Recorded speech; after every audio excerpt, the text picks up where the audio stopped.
Margaret Warner takes the story from there.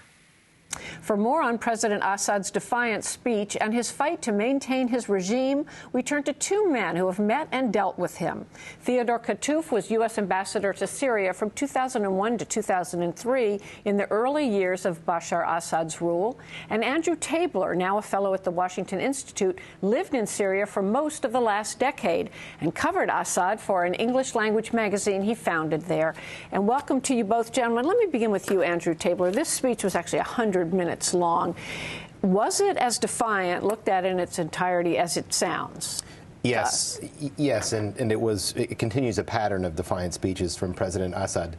He outright says that you must battle terrorism, which is what he calls the uprising in Syria.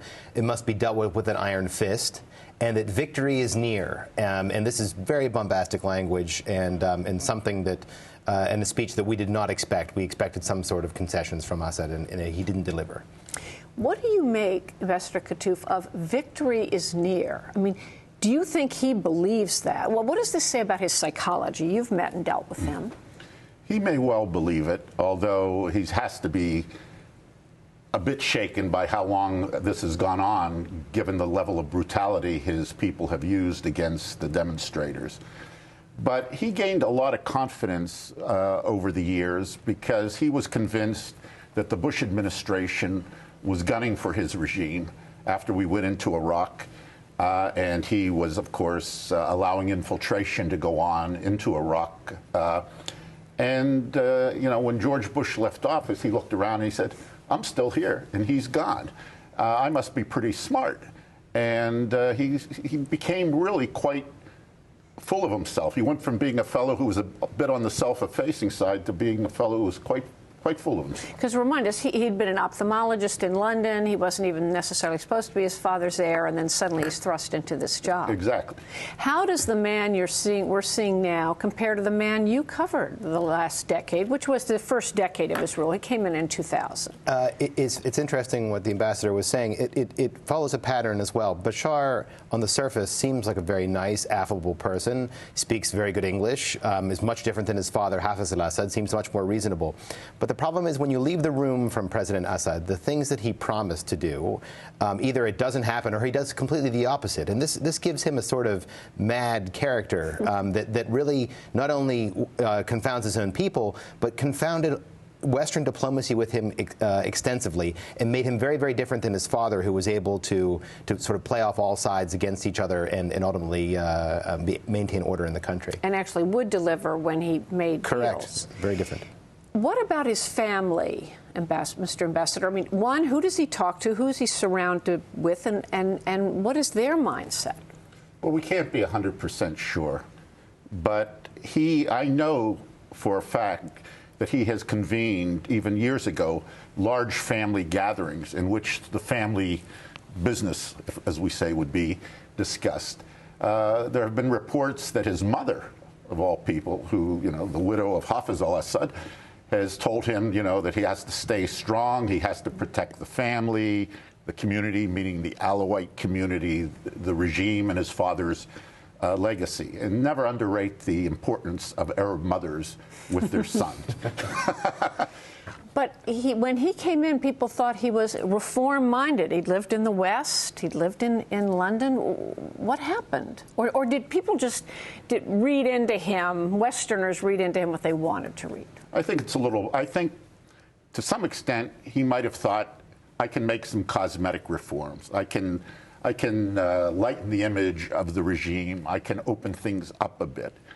But very much like in The Godfather, where Michael Corleone may have in the beginning some idea that he can take the family in a different direction, take them out to Las Vegas, start legitimate businesses. He found out that the system only operates one way, with a strong, ruthless SOB at the top, and that would be him. So, Andrew, where does this leave the Arab League mission? As we heard, he totally trashed the Arab League in his speech. Yeah, and I think what's very interesting is that he basically called it non-objective. He referred to some Arab countries, which he means here Qatar.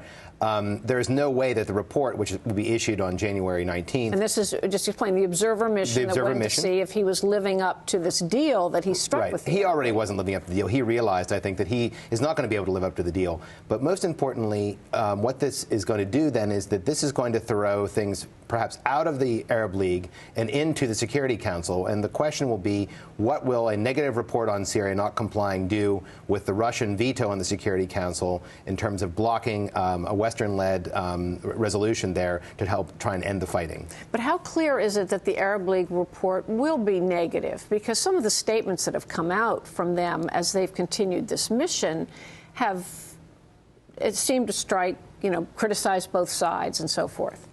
I think after today's speech, there's a very good probability it's going to be a very tough report. He stood up there before the world and insulted the Saudi leaders, all the Gulf Cooperation Council leaders, basically said they don't have authentic culture. In other words, we Syrians have, they're not really Arabs. Without us, there is no Arab League. They're the Foreign League. They're part of a mass conspiracy.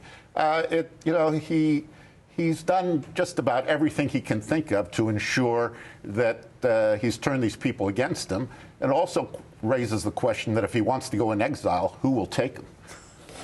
So he seems so confident, as he said, Andrew Tabler, that the iron fist is going to prevail here. By that, he must mean his own military and intelligence services, correct? Does he still have pretty much unquestioned loyalty from them? Well, no, you've had a lot of defections from the lower military. But by and large, he still commands the authority of the military, and under the Syrian constitution, he directs them. So by and large, I think he believes that. But the problem that Assad has is that this, for this to go on, as the ambassador said, for 10 months, is just so troubling to the regime at its core, and basically also to say that the iron fist. What do you mean troubling to the regime? Well, they always had a very high bar for order in Syria. More than 3 people gathering on a street was technically illegal and could be broken up. Now you have tens of thousands, hundreds of thousands of people sometimes protesting. So he's in a real dilemma. The question is, why is it that he keeps on advocating the iron fist with some superficial reforms and thinking that that's going to get him out of something? He's been doing that for 10 months. It hasn't worked. Why does he continue to think it's going to work now? And that's the question. And so, very briefly, then, today he did say, well, we're going to have a new constitution and a referendum the first week of March. Is that just window dressing, or is there a prospect that he might take some steps that would actually... It's window dressing. This man has not killed people for the last 10 months to peacefully transfer power to the opposition. It's totally window dressing. And the young man who was on your setup for this interview said he really didn't see how the opposition could win without foreign intervention. And sorry to say, I'm not sure I see how the opposition can win. I can see the country descending into chaos and civil war, which is the ultimate nightmare. Well, Andrew Tabler and Ambassador Theodore Katouf, thank you. Thank you.